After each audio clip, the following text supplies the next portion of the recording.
नमस्ते आप सभी को। चलिए आज बात करते हैं वज्रासन के बारे में।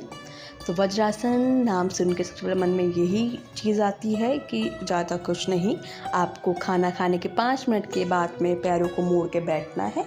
पर ऐसा नहीं है। महर्षि हर ने इसके बहुत से लाभ बताए हैं जो कि बहुत से लोगों को नहीं पता है। तो आगे पढ़ते हैं इसकी विधि की ओर। सबसे पहले विधि में हम देखेंगे कि ज़मीन पर कंबल को तह करके बिछा लें, घुटनों के बल खड़े हो जाएं। घुटने एक दूसरे से मिले रहेंगे, परंतु यदि असुविधा हो तो वह एक दूसरे से थोड़ा अलग भी रह सकते हैं। दोनों पैरों के पंजों के स्थिर प्रकार रखना है कि दोनों अंगूठे एक दूसरे का स्पर्श करें। नितंबों को नीचे कर फैली हुई दोनों एड़ियों के बीच टिका दें। बैठते समय हाथों का सहारा लें, हाथों को घुटनों के पास जांघों पर रखें। हथेलियों नीचे की तरफ रहेंगी, सिर आपका सीधा रहेगा, पीठ और गर्दन एक सीध में रहेगी। पीठ को सीधा रखने के प्रयत्न में मेरुदंड को आवश्यकता से अधिक पीछे की ओर ना मोड़ें।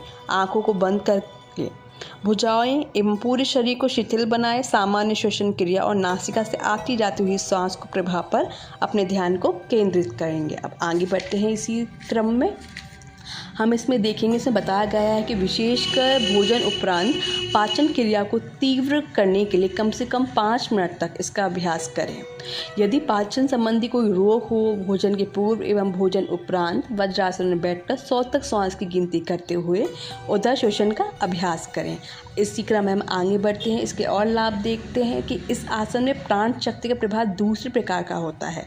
शरीर के छोरों से प्राण शक्ति हमेशा निकलती रहती है।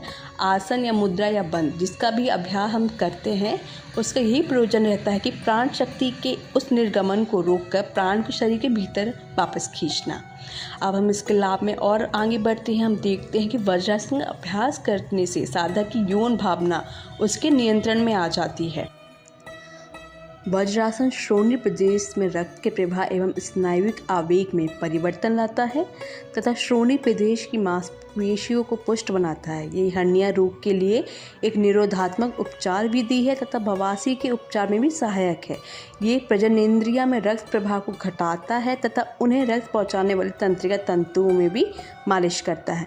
ध्यान के लिए भी इस अभ्यास को उपयोगी माना गया है क्योंकि ये मेरुदंड को सहारा देता है।